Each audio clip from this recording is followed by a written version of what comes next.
Hey, what is up, everybody? This is Cam Jennings, aka Cam Fats, coming at you on behalf of EpicConversions.com. Hope you guys are doing amazing out there on this fine Friday afternoon as we approach the weekend at breakneck speed. I hope you guys are doing fantastic.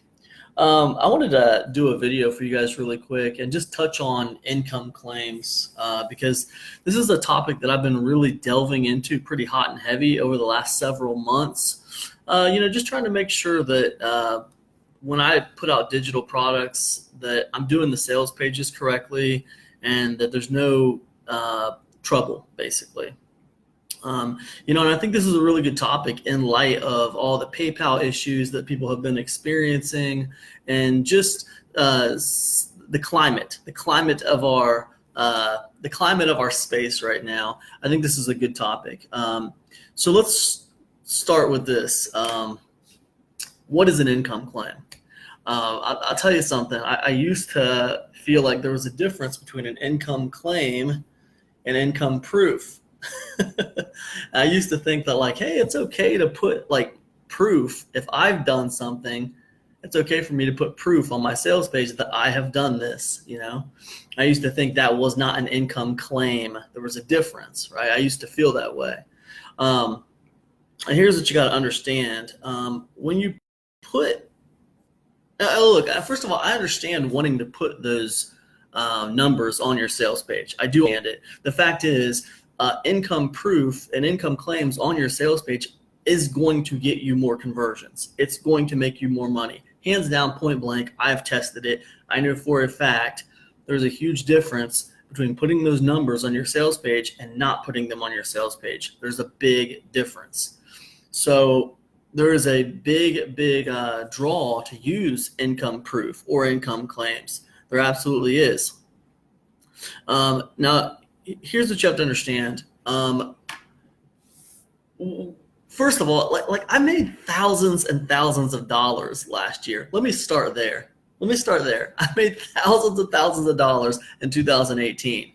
So when you think about the idea of someone who, I can remember back when I hadn't made thousands of dollars and I was trying to sell a product about YouTube or something, and I hadn't really made a lot of money yet, right? And there's that place where you feel a little inadequate. I mean, you know the subjects and you can teach the subjects, but you feel a little inadequate because you haven't made a lot of money. But then once you have made a lot of money, you feel like, hey man, that's my rite of passage. I've paid my dues. Why can't I put my income proof on my sales page? Why can't I do it? I earned that money. I earned it doing exactly what I'm teaching in here. Why can't I do it? I've paid my dues. I should be able to do it. Right? So let's talk about it. So I always felt like there was a difference between income claim and income proof. I felt like, hey man, if I did it, I should be able to put those numbers on my sales page and show people what I did. Right? But what I didn't realize was it's not just income proof. Yes, it might be income that I made doing that method.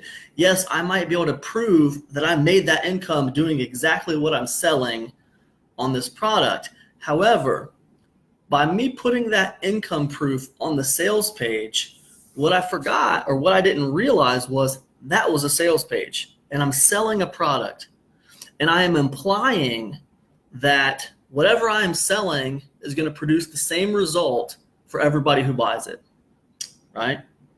That's an income claim. So even though I was putting income proof on my sales page, it was also a claim. It was an income claim because it was a sales page. And it was making this implication that everybody who buys this product is going to get a similar result to what I got, right? That's not an income proof anymore. That's an income claim. All right. So let's talk about what an unsubstantiated income claim is, because this is what the FTC doesn't like. They don't like unsubstantiated income claims. So an unsubstantiated income claim is when you make a claim like that on your sales page and you can't prove it. And this is what gets people into trouble. Not just income claims, but unsubstantiated income claims. So when you put a claim on your sales page, that you cannot prove, that's when you're not compliant. That's when you're not in congruence with the FTC and the government. And it's not hard to do this because all you have to do is put an income claim on your sales page, right? Because you're implying that everyone who buys this is going to get the same result. And you're going to have to prove that. You're going to have to prove that everyone who buys this is going to get the same result as what I got, right? And a little disclaimer down at the bottom is not going to cut it. Like, you can't claim all this money from using this exact method, and then like way down at the bottom and some little tiny font of 3 and some highlight gray shading say that, hey, just kidding. You're not going to earn anything from this, or most people don't earn anything from this. Just kidding. Like, you can't have like a 20-page sales letter, pumping people up and making them all think that they're going to make tons and tons of money and putting all these shock and awe numbers everywhere. And then way down at the bottom, have like a little disclaimer. That's not going to cut it. The FTC is going to laugh at that. You're going to be sued. Now, so that's an unsubstantiated income claim, is when you can't prove that everyone who buys your product can and will most definitely probably make the same amount of money you make, right? It's unsubstantiated. You have to be able to prove that not only you have made this much money using these methods, but pretty much everyone who buys this product has made this much money using these methods, right? So that's an unsubstantiated income claim when you cannot prove that, all right? Now, that begs to ask the question, okay, well, I've worked really, really hard, and I have made lots of money on the internet, but now what? I'm not allowed to talk about the money that I've made. It actually does sell products. People do like to know that it's worked for me. It actually helps me sell products, and people actually do want to know if it's worked for me or not. So can I not use these income claims at all just because 90% of the people that I teach this method to don't take action? They were just information seekers, or they were just product collectors, and they just were collecting the newest thing I put out or something. Can I not talk about it just because of that? It doesn't seem fair. So the truth is, guys, you can use your income proof. You can put your proof on the sales page. But what you have to do is right by your proof, right where you say how much you earned doing this method, you have to say, I am a professional marketer. If this is what you do for a living, you need to say, this is what I do for a living, okay? Most people who try methods like this one, it doesn't work for them. Most people don't make a dime when they try methods like this for whatever reason, whether it's because, they don't have time to put into it, whether they don't try hard enough, whether they're not clever enough to make it work. For whatever reason, most people who use methods like this, it doesn't work for them, all right? I am a professional marketer. This is all I do for a living, all right? So just because it worked for me, that doesn't mean it's going to work for you. These are just my personal results. This is what happened when I did this, right? So it's important that you put that right by your income proof. You put it right by your income proof. You can't put it way down at the bottom in a little baby disclaimer. You can't do that. It's got to be right by your income proof. If you don't do that, it's not seen as full transparency, and it looks like you're trying to imply something that maybe you're not trying to imply. Because I seriously doubt anybody who sells products is trying to imply that everybody who buys my information product is going to achieve the same result that I achieved. You know what I mean? It's like no one's trying to imply that. It's crazy to imply that. So in order to be transparent, what you want to do is you want to make sure when you put your income proof right there, you always put right around it, right? It needs to have an equal footing as the income proof, the income claim, I should say. Wherever your income claim is, it needs to have an equal footing that, hey, these are my personal results. Most people who try this don't achieve any results whatsoever. I do this for a living. I have the advantage of experience, and we are not on the same level. right? You need to be able to say something like that, right? And that's how you can actually display your income claim, your income proof. That's how you actually get to use some of your hard work on your sales pages. You got to do it. It's important. In this realm, you guys, listen, I usually tell people when they're trying to do things like sales pages, a really good way to get started is to model what's working right now. Model what is seeing success right now when it comes to conversion rates. Model the aesthetic, not the exact copy, but get a feel for what's working and model that. I usually say that. But in this case of income claims, I don't want you to go out there and model what's working for sales pages, okay? Because I can tell you, just on Warrior Plus alone, I can go to the top 10 on Warrior Plus right now, and I guarantee you at least half of them are not in compliance. I can find unsubstantiated income claims on most of those sales pages. And guys, just because people are not getting sued, just because they're not in trouble, that doesn't mean that what they're doing is legal or right. What that means is the way the FTC works, what the FTC does is it likes to scope out a big case and make an example out of people like Mobe. And they take down this big one, and then what happens is everyone else sees that and they're supposed to get afraid and get back into compliance. That's the way that works. And honestly, when you start looking through the FTC website and when you start looking at guidelines and compliance and stuff, I mean, I get a strong impression that the FTC really doesn't care for the make money online space, period. I get the feeling like they hit the make money online space and the biz op market a little bit harder than they do other markets, and maybe that's what we deserve. I don't know. There are a lot of what do you call it? Bad actors in the make money online space. I guess you could say that. Anyways, the point is, don't model what other people are doing when it comes to this stuff.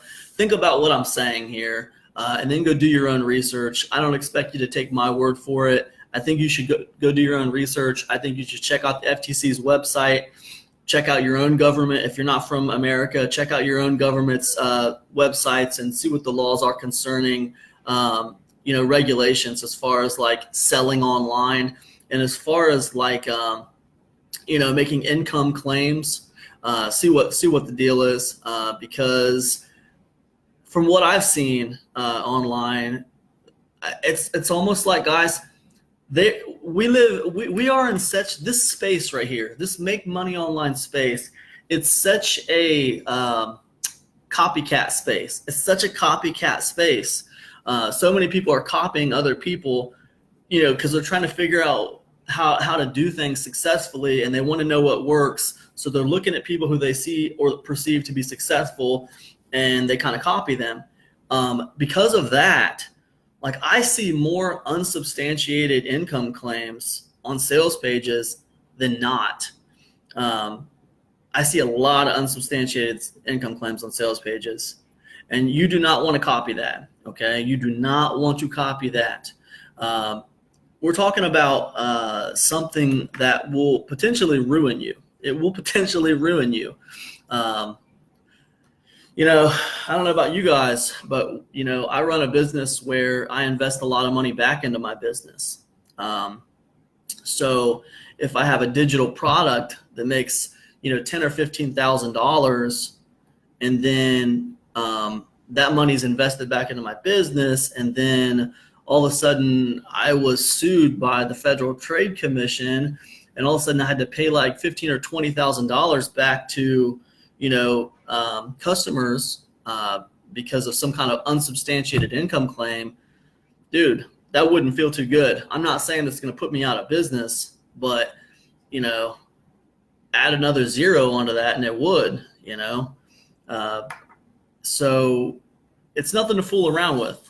I guess that's what I'm trying to say. It's nothing to fool around with, and it's nothing you want to model your peers after. Don't model your peers on this one. Don't go look at what's working. I just, before I did this video, I just went over to Warrior Plus and I counted at least 4 sales pages that were not compliant. that we're out of compliance. So don't model your peers. Don't model the people you look up to. Go do the research for yourself. Figure out what an unsubstantiated income claim is. Because I'm telling you right now, when you put your results, a couple things better happen. Number one, they better be results for that method that you're teaching. That's the first thing. You better be able to prove that you actually got those results from what you're teaching. And number two, you better put some kind of disclaimer right beside those results that says, hey, most people who try this kind of stuff, it doesn't work for them. All right. I am a professional marketer. This is what I do for a living. All right. I probably have a few years experience on you. So don't expect the same kind of results that I'm getting. This is my personal results. I'm showing them to you so you know what is possible. However, I have advantage. I have all this years of experience. You need to be transparent is what I'm telling you. You can't play games. You can't tiptoe around this. It's not something you can tiptoe around. We're all marketers. Marketers like to play games. Don't play games with this stuff. And don't copy your peers and don't copy the people you look up to, because most of them are playing games. Because I just went to Warrior Plus and I didn't go to JVZoo, but I could have, and I guarantee you I would have saw the same thing. We live in we work in a copycat space where everyone's kind of, copying off each other. Don't copy on this. When it comes to income claims, you can use them. You can use income claims, but you have to use them in a special way. There's a difference between somebody who's been doing this for a few years and earned thousands of dollars last year and someone who just got started and they can't use that. Look, your customers want to know your products work. All right. They want to know your products work. Like if I earned thousands and thousands of dollars last year, my customers want to know that. They want to know that I've done this successfully. They want to know, right? So I'm not telling you not to use income claims. What I'm telling you is you need to be transparent with them about those income claims. Your customers want to know where they stand. They want to know that you have successfully done it, but they also want to know where they stand. And that's what the FTC wants from you. They want you to be transparent with your customers about what is happening, right? Yes, I earned, $80,000 last year using this method alone. However, I've been doing this for 7 years. And if you're just getting started, there's a very good chance this is going to be really hard for you. It's going to take time. You are not me. If you don't do this full time like I do, there's a very good chance this might not work for you at first. And also, the statistics say most of you will fail. Right? Now, who the heck wants to put that beside their big, bold income claim? Nobody. Nobody wants to put that by their big, bold income claim. It seems like it would deter people from buying. However, you got to do it. That has to have an equal footing next to your income claim. So that's how you use income claims. Now, on a side note, I was listening to a Frank Kern piece of Frank Kern content, and he was talking about this exact thing. And he said, and this is what I thought was really cool, he said that nobody wants to put that kind of stuff right beside their income claims. However, he's tested it, and it hasn't made any difference at all. He said it hasn't made any difference whatsoever. It didn't matter. And one of the things he said that I thought were really cool was he said when he was doing his income claim, he was like, I'm telling you guys, this is what I earned. I'm not saying you guys can earn this. The fact of the matter is I've been doing this for 10 years. So and I've experienced tons of failure, but I just get back up and keep on going. And that's how I see the success. The fact is most people treat this kind of stuff like that treadmill I got over there in the corner. Everyone's got a treadmill in their house. Most people don't lose any weight with it. Why? I don't know. But it's a lot like that. But he was making these little analogies about it when he was doing that income claim. And I thought that was really kind of an interesting way to do it. But I believe him, man. When he says it didn't really matter, I think that you can put your disclaimer in nice, big, bold right by the income claim, and it won't matter. And I think the reason it won't matter is because people love a challenge. nobody wants to feel like everybody else. I mean, people are on your sales page because they feel like they can do something. They feel like they can do something, right? They're not there because they don't think they can do it. They're there because they think they got a shot, right? So it's like, it's okay to be transparent with them is what I'm saying, man. You'll do better being transparent with people anyways. I mean, honestly. So anyways, that's about it, guys. I'm just rambling on with this one. I guess the reason why I'm talking about it so much is because, like I said, when I was preparing to do this little video for you guys, I went over to Warrior Plus just out of curiosity, just to see how many unsubstantiated income claims I could find, and I found a ton. Like, they're everywhere. It's like, it was crazy. I mean, I don't know. So anyways, don't copy people on this one. Do the research, make sure your sales pages are compliant, because it's really not that big of a deal to be compliant, and it will be a big deal if you get sued. It would suck. It would straight suck. Anyways, that's all I got, man. Have a great day, you guys, and be safe this weekend. Peace, everybody.